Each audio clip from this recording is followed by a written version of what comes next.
देश को सुरक्षा देउथबा जो जवान निज जीवन को बलि दे देश मातृकार सेवा हो करुथबा जवान को घरे आज चोरीर घटना यह एक चांचल्यकर परिवेश सृष्टि करिछि बौद्ध जिला पुराणा कटक अंचल एवं यह होछि बौद्ध जिला हरभंगा ब्लॉक रो पुराणा कटक जहाँ होछि हरभंगा ब्लॉक रो जनगहलीपूर्ण अंचल एवं यही अंचल एभली चोरी घटना को नहीं कौन रही रहस्य एवं आम पाखे सीधा सड़क अछंती जे जवान थिले एवं से माने अवसर प्राप्त होइथिबा बेले से माने घरे अनुपस्थित थिबा बेले किभली चोरी हैला एवं कौन कौन चोरी रही एवं केते परिमाणर चोरी होइछि आमे तांको सीधा सड़क तांको ठारो प्रतिक्रिया नेबा। हाँ सर कौन कहिबे आपन को परिचय एवं कौन कौन रही किभली चोरी होइथिला कौन सीधा सड़क कहिबे। मो ना हूँ प्रदीप कुमार मल्लिक ग्राम धुंगियामुंडा पोस्ट छत्रंग थाना हरभंगा ये मुझे प्राय 20 वर्ष 15 वर्ष आगु मुझे घर कर रही मोर पिला छुआ पाठ पढ़ाई ये मो माने ये सुरक्षा देकी मुझे रखुली 2 दिन तले मु गाँव को पलैया हेतु गाँव रो थी मत फोन कले जे आज्ञा आपन कौन घर खोला पड़ी आसिक देखिए देखला बेलू सब अव्यवस्था ही पड़ी गडरेज भांगा होती गडरेज रू टंका गडरेज रू सुना सुना जोटा कि सर 4 लाख एभव हम आउ 6 पट चूड़ी आउ चेन गोटाए मुदी 6टा लकेट 8टा हाराहारी प्लस आउ कानर से संपृक्त एमती कि तार अटकल मूल्य हम 4.5 लाख रु 5 लाख एभव आउ टंका 47,000 टଙ୍କା थिला। ता भितरे पुलिस स्टेशन को मु आश्रय नेली पुलिस स्टेशन आसते इनक्वारी कले इनक्वारी कर भितर कहले ठीक अच्छे आम साइंटिफिक टीम ना आम तार इनक्वारी करके आम आपको मान्यता देवु। सर दुख लगुनि आपण जेतेबेले देश मातृका सेवा करुथिले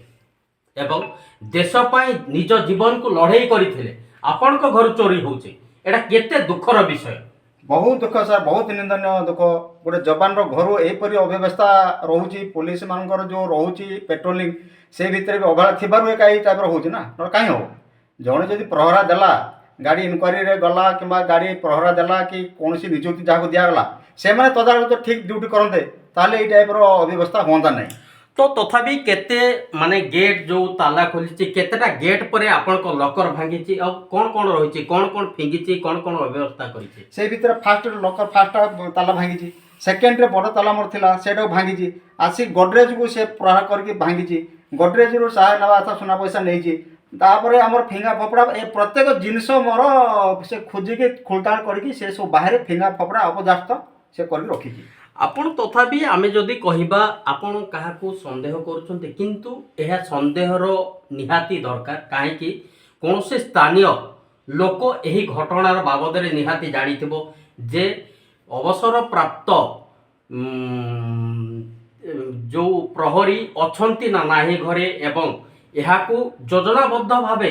जहाँ भंगा जाइथिबा जहाँ अनुमान कराउछि पारिपार्श्विक परिस्थिति को नहीं देखो तो आम सीधा सड़क देखाइबू यार संपूर्ण घटना देखुवे जे माने एक बाक्स भांगी संपूर्ण जिनिस अस्तव्यस्त करुवा बेले एपटे मध्य आम सीधा सड़क देखाइबू अन्य घटना जे संपूर्ण लकर को भांगी यही जगार ही सब जिनस से नहीं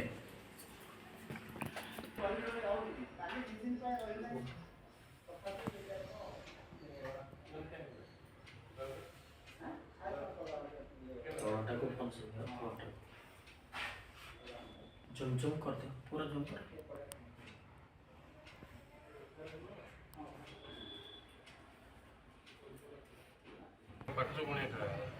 आपण माने सीधा सड़क देखुथबे यह होची से ही लकर एही लकर रे थिला सुना रूपा सहित किछि टंका एवं पाखा पाखी नगद 40 रु 45,000 टंका भितरे सुना एवं रूपा 5 लाख रु ऊर्ध्व टंका आसाई माने बा चोरी करी एही जगार नहीं एवं जड़े अवसर प्राप्त जे सैनिक थिले तांकर पोशाक कि एमिति माने अणदेखा कराई यह हूँ एक निंदनीय घटना जे देश मातृका सेवा करी आज पर्यंत सेवा करुला एवं अवसर प्राप्त पर तांकु जेतेबेले तांको घरु जेतेबेले चोरी होची यह संपूर्ण भावे बौद्ध जिला प्रति एवं ପୁଣା ଅଟକ ପ୍ରତି ଏକ ଚରମ ଅବହେଳା ନିଷ୍ପତ୍ତି ନେଉଛି ଏବଂ ଏହା ପୋଲିସ ପ୍ରଶାସନର ନିହାତି ନିନ୍ଦନୀୟ ଘଟଣା ଘଟିଛି। କାହିଁକି ପେଟ୍ରୋଲିଂ କଡ଼ାକଡ଼ି ନ ହେଉଥିବା ବୋଧେ ଏହା ସାମ୍ନାକୁ ଆସିଛି। ଆମ ପାଖରେ ସ୍ଥାନୀୟ ସରପଞ୍ଚ ଅଛନ୍ତି। ସାର୍ ଆପଣ କ'ଣ କହିବେ ଯେ ଗୋଟିଏ ଅବସରପ୍ରାପ୍ତ ସୈନିକ ଯିଏ ଦେଶ ମାତୃକା ସେବା କରି ନିଜ ଜୀବନକୁ ଅତିବାହିତ କରିଥିଲା ଏବଂ ମା ମାଟି ପାଇଁ ଯେ ଲଢ଼େଇ କରିଥିଲା ଆଜି ତାଙ୍କ ଘରୁ ଚୋରି ହେଇଛି ଏବଂ ବିଗତ ଦିନରେ ଯାହା ଆମେ ଦେଖିଛୁ ପାଖାପାଖି 15ରୁ ମାସେ ଦିନ ଭିତରେ ବୌଦ୍ଧ ଜନଗହଳିପୂର୍ଣ୍ଣ ଅଞ୍ଚଳ ଏବଂ ଯାହା ମୁଖ୍ୟ ଡାକଘର ଥିଲା ସେହି ଜାଗାରୁ ମଧ୍ୟ 30 ଲକ୍ଷରୁ ଉର୍ଦ୍ଧ୍ୱ ଟଙ୍କା ଚୋରୀମାନେ ଆତ୍ମସାତ କରିଥିଲେ ଏବଂ ଏହା ପୁଣି ସେହି ଜାଗାର ଭିଡ଼ିଓ ଯେ ଏହା ହେଉଛି ପୁଣାଟକ ଯେଉଁ ଅଛି ବ୍ରାଞ୍ଚ ଡାକଘର ବ୍ରାଞ୍ଚ ସେହି ଜାଗାର ଭିଡ଼ିଓ ଏବଂ ସେହି କଲୋନୀ ଏହି ଆମେ ଅନ୍ୟପଟେ ଯଦି କହିବା ଏହି କଲୋନୀକୁ ତ ଟାର୍ଗେଟ କରିଛନ୍ତି କିନ୍ତୁ ତା ପୂର୍ବରୁ ଏହି ଡାକଘରକୁ ଟାର୍ଗେଟ କରିନାହାନ୍ତି ତ ଏହା କ'ଣ କହିବେ? ଦେଖନ୍ତୁ ପାଖାପାଖି 30 ଦିନ ଭିତରେ ପୂର୍ବରୁ ଆମର ବହୁତ ମୁଖ୍ୟ ଡାକଘରରୁ ପାଖାପାଖି 30 ଲକ୍ଷ ଟଙ୍କା ଚୋରି ହେଇଥିଲା। ଏଇଟା ସମସ୍ତେ ଜାଣିଛନ୍ତି। ତ ଏଇଠି ଆମର ଯିଏ ରହୁଥିଲେ ଆମର ଏକ୍ସ CRPF ଯବାନ ଜଣେ ତାଙ୍କର ଆବସେଣ୍ଟ ଦେଖିକି କାଲି ରାତି ପାଖାପାଖି CCTV ଫୁଟେଜରୁ ଯାହା ଅନୁମାନ କରାଯାଉଛି 2ଟା 8-10 ଭିତରେ ତାଙ୍କ ଘରେ 2 ଜଣ ଲୋକ ପଶିଛନ୍ତି ଆଉ ତାଙ୍କର ସୁନା ଟଙ୍କା ନେଇଯାଇଛନ୍ତି। ଆଉ ଏଇ ଯେଉଁ CRPF ଯବାନଙ୍କର ଘର ପୁରୁଣାକଟକ ସ୍ଥିତ ଯେଉଁ ଡାକଘର ଆମର ସେ ଡାକଘର ପାଖାପାଖି। ତ ଏଥିରୁ ଅନୁମେୟ ଯେ ବୋଧେ ସେମାନେ ଡାକଘରକୁ ଟାର୍ଗେଟ କରିକି ଆସିଥାଇପାରନ୍ତି ଏବଂ ଯେତେବେଳେ ସେ ଜାଣିଲେ ଯେ ସେ ଏକ୍ସ ଆର୍ମି ଭାଇ ଜଣକ ଏଠି ଆବସେଣ୍ଟ ଅଛନ୍ତି ସେହି ସୁଯୋଗରେ ସେମାନେ ତାଙ୍କ ଘରକୁ ତାଲା ଭାଙ୍ଗିକି ପଶିଛନ୍ତି ଏବଂ ତାଙ୍କ ସୁନା ଟଙ୍କା କିଛି ଲୁଟ୍ କରିକି ନେଇଯାଇଛନ୍ତି। ପୋଲିସ ପ୍ରଶାସନ ଉପରେ ଏବଂ ରାତ୍ରି ପେଟ୍ରୋଲିଂ ଉପରେ ଆପଣଙ୍କ କ'ଣ ମତ ଦେବେ? ପେଟ୍ରୋଲିଂ ତ ମୁଁ ଭାବୁଛି କଡ଼ାକଡ଼ି ଭାବରେ ହେଉନି। କାହିଁକି ସେମାନେ ଖାଲି ଲୋକ ଦେଖାଣିଆ ଆସିକି 9ଟା 10ଟା ବେଳକୁ ଗୋଟେ ରାଉଣ୍ଡ ମାରିକି ପଳାଉଛନ୍ତି। ଯଦି ରାତି ସାରା ପେଟ୍ରୋଲିଂ ହୁଅନ୍ତା ବାରମ୍ବାର ଏମିତି ଚୋରି ଡକାୟତ ହୁଅନ୍ତା ନାହିଁ। ମୁଁ ଆପଣଙ୍କ ଜରିଆରେ ପୋଲିସ ଡିପାର୍ଟମେଣ୍ଟକୁ ଅନୁରୋଧ କରୁଛି ଯେ ସେମାନେ କେମିତି ପେଟ୍ରୋଲିଂଟାକୁ ଅନ୍ତତଃ କଡ଼ାକଡ଼ି କରନ୍ତୁ। ଯଦି ପେଟ୍ରୋଲିଂ ଠିକ୍ ଭାବରେ ହେବ ତ ଚୋରି ଡକାୟତରୁ ନିହାତି ଭାବରେ ସୁରକ୍ଷା ମିଳିବ। ବୌଦ୍ଧ ଜିଲ୍ଲାର ହରଭଙ୍ଗା ବ୍ଲକ କଥା ଯଦି କହିବା ହରଭଙ୍ଗା ବ୍ଲକର ମୁଖ୍ୟ ପେଣ୍ଠସ୍ଥଳୀ ବା ବାଣିଜ୍ୟ କେନ୍ଦ୍ର ହେଉଛି ପୁଣାଟକ ଏବଂ ପୁଣାଟରେ ମୁଖ୍ୟ ଡାକ୍ତରଖାନା ସହିତ କଲେଜ କଥା କହୁ ସ୍କୁଲ କଥା କୁହାଯାଉ କିମ୍ବା ଅନ୍ୟାନ୍ୟ ବାଣିଜ୍ୟ ବ୍ୟବସାୟ କଥା କୁହାଯାଉ କିମ୍ବା ଏପଟେ ଯଦି କହିବା ତାହେଲେ ଆଠମଲ୍ଲିକ ସେତୁ ଦେଇ ମଧ୍ୟ ଅନେକ ଗାଡ଼ି ମଟର ଯିବା ଆସିବା କରୁଛି ଏବଂ ଏହା ହେଉଛି 57 ନମ୍ବର ଜାତୀୟ ରାଜପଥ। ଏହା ହେଉଛି ମୁଖ୍ୟ ବାଣିଜ୍ୟ କେନ୍ଦ୍ର। ବାଣିଜ୍ୟ ଉପରେ ବ୍ୟବସାୟୀ ଉପରେ କିମ୍ବା କୌଣସି ଦୋକାନ ବଜାର ଉପରେ ଚୋରୀମାନଙ୍କର ଅଙ୍କୁଶ ଲାଗୁନାହିଁ ତ? ନିହାତି ଭାବରେ ତ ମୁଁ